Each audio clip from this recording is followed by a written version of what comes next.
Today Mitt Romney suspended his campaign to take time out and thank our military for all they have done in protecting our country in times past and present. Major General Vavala, thank you for your generous introduction, and thank you for your years of service as chairman of the board and for your decades of service to our nation. Ladies and gentlemen of the National Guard Association, it's an honor to be with you on this day of memorial and of appreciation. We remember with heavy hearts the tragic loss of life, and we express thankfulness for the men and women who responded to that tragedy. We honor them, and we honor those who secure our safety even to this day. We honor the men and women of the National Guard. For 375 years, whenever your countrymen have encountered threat and danger, you have willingly gone. Wherever the cause of freedom has called, you have answered. And as the threats to liberty have emanated from distant lands, you've served far from home and far from family. The nation has asked much of you, much more than had been expected, but you never faltered, never wavered from your mission, from that motto, always ready, always there. Several weeks ago, I saw the Guard in action in Louisiana after it was hit by Hurricane Isaac. For many people of the Gulf who had just finished repairing their homes and getting life back to normal after Katrina, the damage from Isaac felt like too much to bear. As I toured the flooded streets, I was not surprised to find the Guard keeping order, distributing water and supplies, and caring for many of those who had been evacuated and rescued. Time and again, it has been the Guardsman's hand that has lifted a child from rising waters, that has rescued a family from a hurricane's fury, and that has fed and clothed a fellow American whose home and possessions have been lost to nature's devastation. It's a Guardsman who took out Saddam Hussein's tanks from his A-10 and who fought to secure the villages of Afghanistan. Thank you for that service.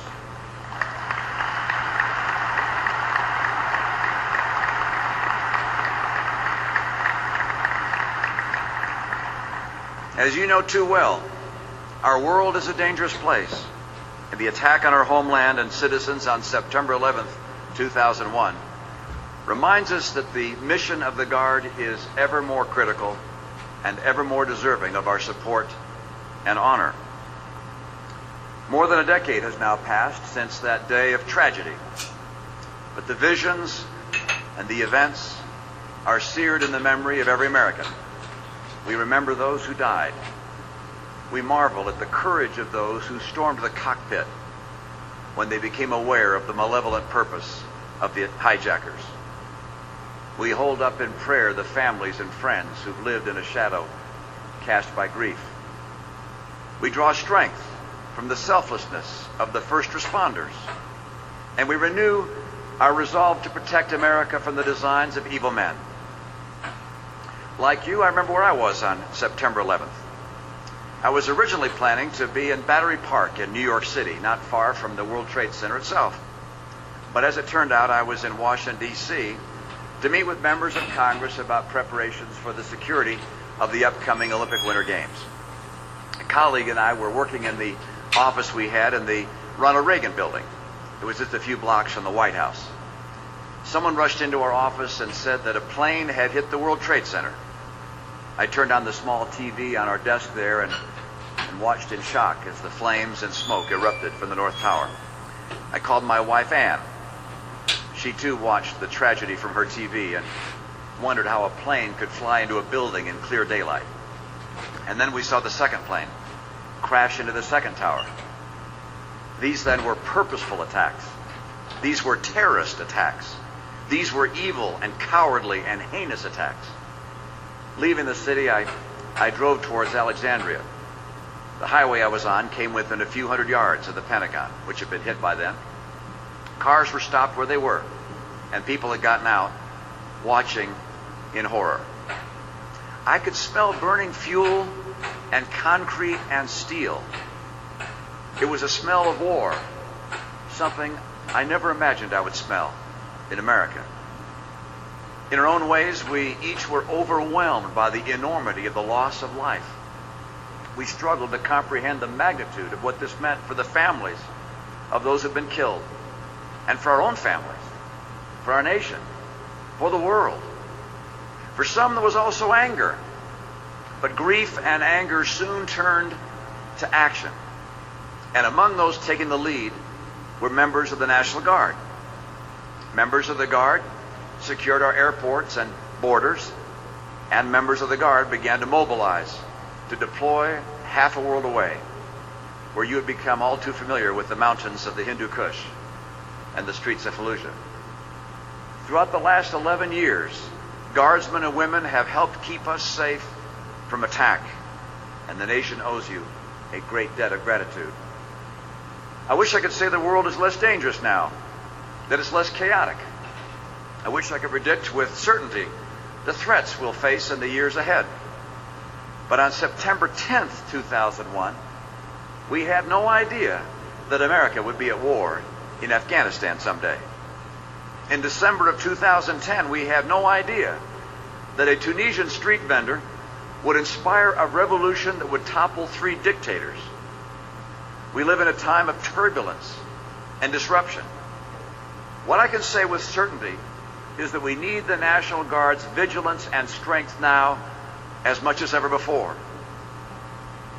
With less than 2 months to go before Election Day, I would normally speak to a gathering like this about the differences between my and my opponent's plans for military and for our national security. There is a time and place for that, but this day is not that. It is instead a day to express gratitude to the men and women who fought and who are still fighting to protect us and our country, including those who traced the trail of terror to that walled compound in Abbottabad, and the SEALs who delivered justice to Osama bin Laden.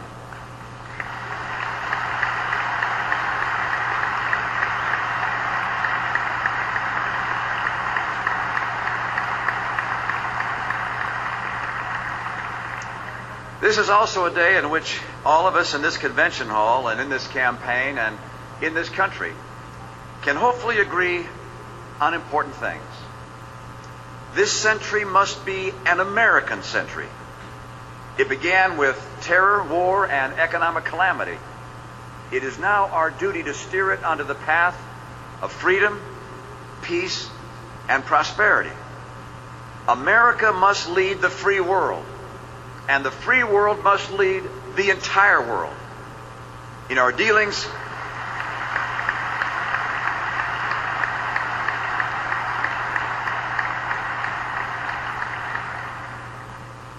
we have with other nations, we must demonstrate confidence in our cause, clarity in our purpose, and resolve in the application of our military might. For this to be an American century, we must have a military that is second to none, that is so strong no one would ever think of testing it.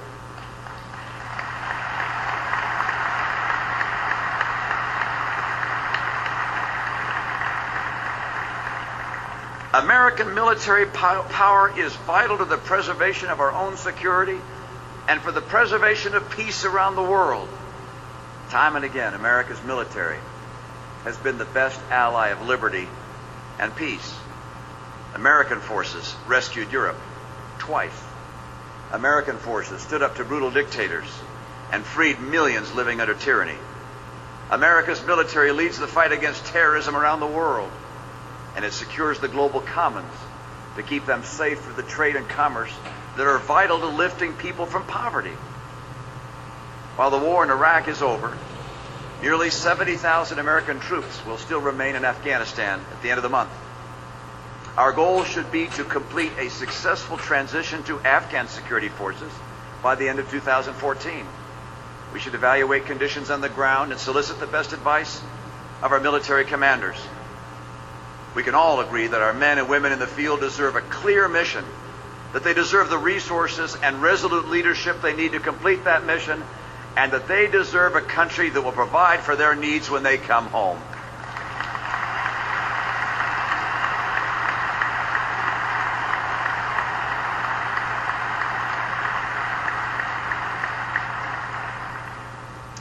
course, the return of our troops cannot and must not be used as an excuse to hollow out our military through devastating defense budget cuts.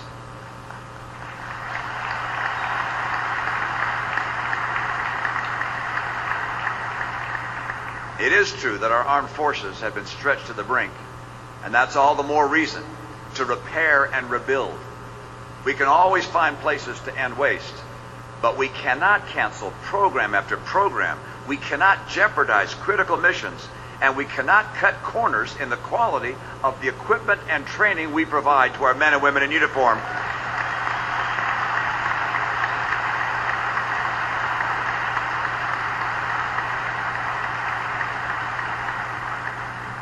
We've got to recognize that when our troops come home, they should not have to struggle to find work. After all our veterans have done for us, they deserve the opportunity to find good jobs and the dignity of pursuing the American dream.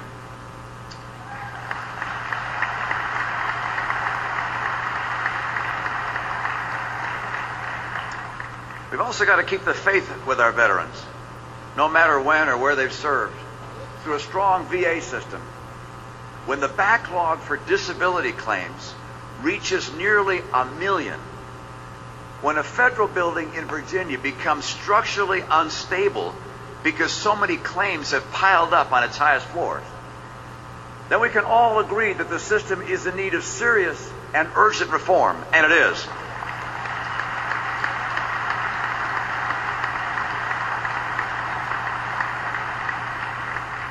Our veterans deserve care and benefits that are second to none. Here, there's considerable work waiting to be done. The backlog of disability claims needs to be eliminated. The unconscionable waits for mental health treatment need to be dramatically shortened. And the suicide rate among active duty soldiers and veterans must be treated like the emergency it is. Veterans' benefits are not a gift that is given, but a debt that is due.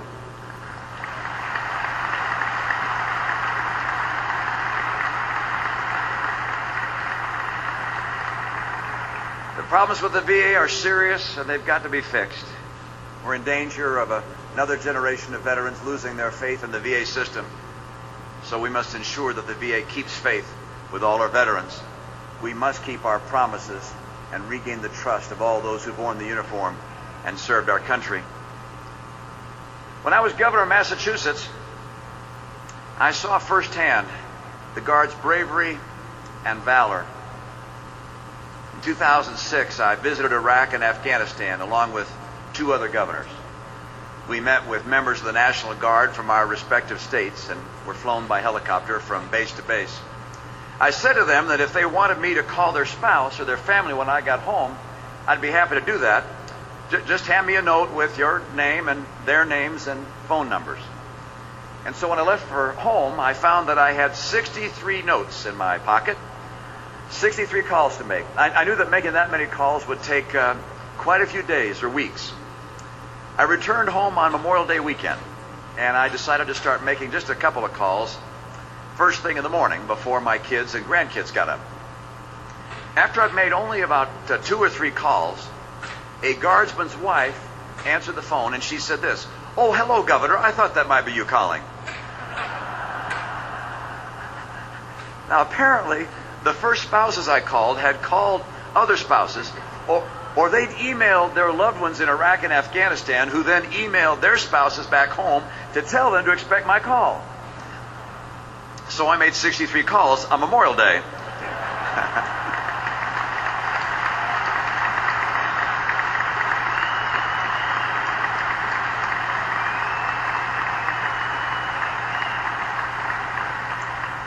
Now, you'll remember that May of 2006 was a difficult time in the Iraq War. Many of you know that from experience. We were suffering terrible casualties, and terrorism was straining our efforts to stand up the Iraqi government. The surge had not yet begun, and the politics back home had become very deeply divided. And so as I made those calls, I braced myself for questions about why the guardsmen I had met couldn't come home right away. Why were they still there?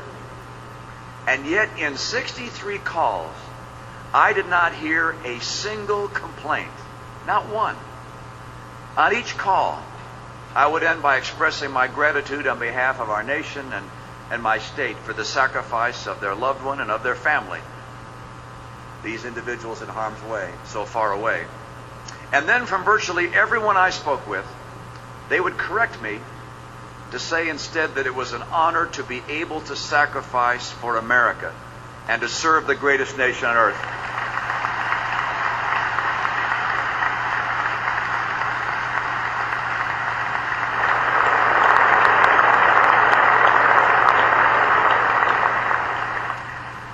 Such is the patriotism of the men and women and families of our National Guard. Many of those calls left me with tears in my eyes.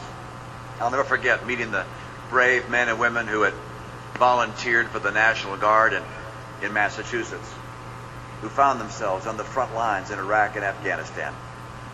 I'll never forget speaking with their loved ones, and I'll always hold the greatest admiration for every one of them. On the campaign trail, it's been my privilege to meet with troops and veterans from just about every corner of America. They come from our farms, our great cities, our small towns, and quiet neighborhoods. Many have known violence so that their neighbors could know peace. They've done more than protect America. Their courage and service defines America.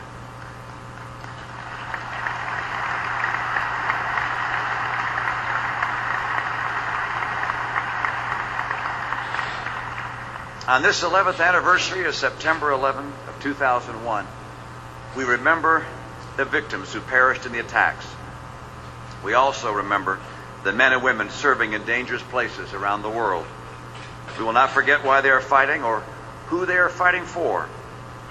They're faithful to us and to our country. We must not break faith with them.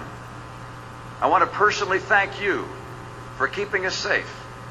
It's inspiring to be in the company of men and women of the National Guard, men and women of courage that I stand before today. It's an honor to be among those whose sense of duty and love of country lift our hearts and our spirits. We're blessed to live in a country where freedom is so highly cherished, where it is so fiercely protected, and where it's so admirably defended by the noble men and women of the National Guard. I respect you. I admire you. I respect and admire the men and women who serve with you. You are a great force for good in America and in the world. Our debt of gratitude can never be repaid except by saying, God bless you, God bless the United States of America, and God bless the great people of the National Guard. Thank you so very much.